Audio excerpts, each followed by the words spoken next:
Hello, ഞാൻ എൻ്റെ കുഞ്ഞ് ചെടിത്തോട്ടം എന്ന് പറയാൻ പറ്റില്ല, ഫ്രൂട്ട്സും ചെടികളും പിന്നെ പച്ചക്കറികളൊക്കെ ആയിട്ട് ഒരു തോട്ടം ഞാൻ നിങ്ങൾക്ക് കാണിച്ചു തന്നിട്ടുണ്ടായിരുന്നു. അത് ഫുള്ള് പുല്ലായിരുന്നു, പുല്ലുതോട്ടം പോലെയായിരുന്നു. അപ്പോൾ ഞാൻ പറഞ്ഞു ഇങ്ങനെ ഒരു ചേട്ടൻ വരും, എന്നിട്ട് ഇവിടെ ആകെ ക്ലീൻ ചെയ്തിട്ട് ഞാൻ പിന്നീട് പുല്ല് വരാതിരിക്കാനുള്ള ഒരു കിടിലൻ ട്രിക്ക് ഞാൻ കാണിച്ചിട്ട് നിങ്ങൾക്ക് ആ വീഡിയോ ഇട്ട് തരാമെന്ന് പറഞ്ഞിട്ടുണ്ടായിരുന്നു കേട്ടോ. ആ വീഡിയോ ആണ് ഇപ്പോൾ നിങ്ങൾ കണ്ടുകൊണ്ടിരിക്കുന്നത്. നല്ല എന്താ വെച്ചാൽ ഇതൊരു ഐഡിയ ഒന്നല്ല, പല സ്ഥലത്തും ഞാൻ കണ്ടിട്ടുള്ളതാണ്. കാരണം പുല്ലൊക്കെ ചെത്തി കഴിഞ്ഞാൽ നമ്മുടെ ആ ചെടികൾ വെക്കുന്ന ആ ഭാഗം നല്ല ഒപ്പാക്കുക, മണ്ണൊക്കെ ഇട്ടിട്ട് ഒപ്പാക്കിയിട്ട് അതിൻ്റെ മുകളിൽ ഇതുപോലെ ഒരു കറുത്ത ഷീറ്റ് വിരിക്കുക ചെയ്യുക. വലിയ വിലയൊന്നുമില്ല, മീറ്ററിന് 50-60 രൂപയുള്ളൂ. അപ്പോൾ ഇവിടെ വേണ്ടി വന്നത് 13-14 മീറ്ററാണ് വേണ്ടി വന്നത്. ഇതിൽ ഞാൻ എൻ്റെ എല്ലാ മാവിൻ തൈകൾ ഒരു 3 എണ്ണം ഉണ്ട്. പിന്നെ മുന്തിരിപ്പേര, പിന്നെ അതേപോലെ തന്നെ സാധാരണ വേറൊരു പേര വെച്ചിട്ടുണ്ട്, ലളിത് എന്ന് പറഞ്ഞൊരു പേര.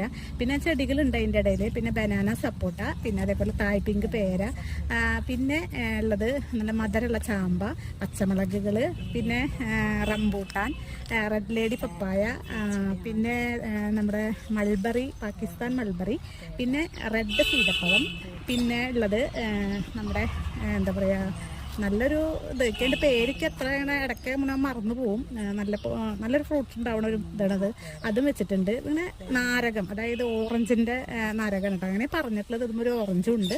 പിന്നെ അബിയു, ഇതൊക്കെ ഞാൻ വെച്ചിട്ടുണ്ട്. പക്ഷെ ഒക്കെ നല്ല ക്ലീൻ ആയിട്ടുള്ള സ്ഥലത്താണ് വെച്ചിട്ടുള്ളത്. ഇനി ഇതിനേക്കാൾ വലുതായി വരുമ്പോൾ ഞാനൊരു ഫ്ലിപ്കാർട്ടിൽ നിന്ന് പച്ച കവർ വാങ്ങിയിട്ട് അതിൽ വലുതാവും തോറും വിൽക്കുകയാണ്. അതൊരു 100 കിലോനൊക്കെ കൊള്ളുന്ന ഒരു കവറാണ്. ഇനി അത് ഒന്നും കൂടി വളർന്നു വരുമ്പോൾ അത് ഉണങ്ങി പോലെ ഉണ്ടല്ലോ ചില ഒട്ട് ചെടികൾക്ക്, അപ്പോൾ അതൊക്കെ ഒന്ന് വലുതായി ഇതുമേ മാങ്ങി മറ്റുള്ളതൊക്കെ ഉണ്ടായി തുടങ്ങിക്കഴിഞ്ഞാൽ, ഫ്രൂട്ട് ഉണ്ടായി തുടങ്ങിയാൽ വലിയ 200 ലിറ്റർ കൊള്ളുന്ന ഡ്രമ്മിലേക്ക് ഇതൊക്കെ മാറ്റും. ഫ്രൂട്ട്സിൻ്റെ ഇത് കേട്ടോ. മറ്റുള്ള ചെടികളൊക്കെ ഓരോ പാത്രങ്ങളിൽ വെക്കുമ്പോൾ അങ്ങനെ എൻ്റെ പിന്നെ അപ്പം എങ്ങനെ വെച്ചാൽ ഡ്രമ്മിലൊക്കെ വെക്കുമ്പോൾ നമുക്ക് ആവശ്യത്തിനുള്ള ഫ്രൂട്ട് കിട്ടുകയും ചെയ്യും, എന്നാൽ അധികം വലുതാവില്ല.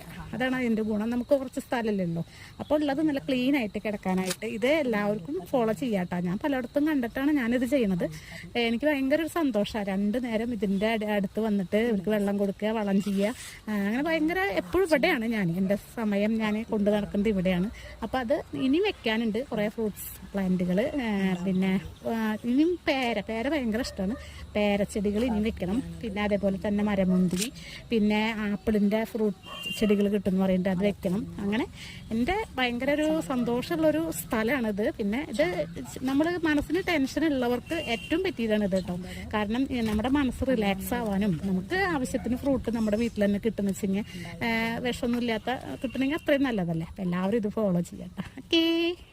ഹലോ, ഞാൻ എൻ്റെ കുഞ്ഞ് ചെടിത്തോട്ടം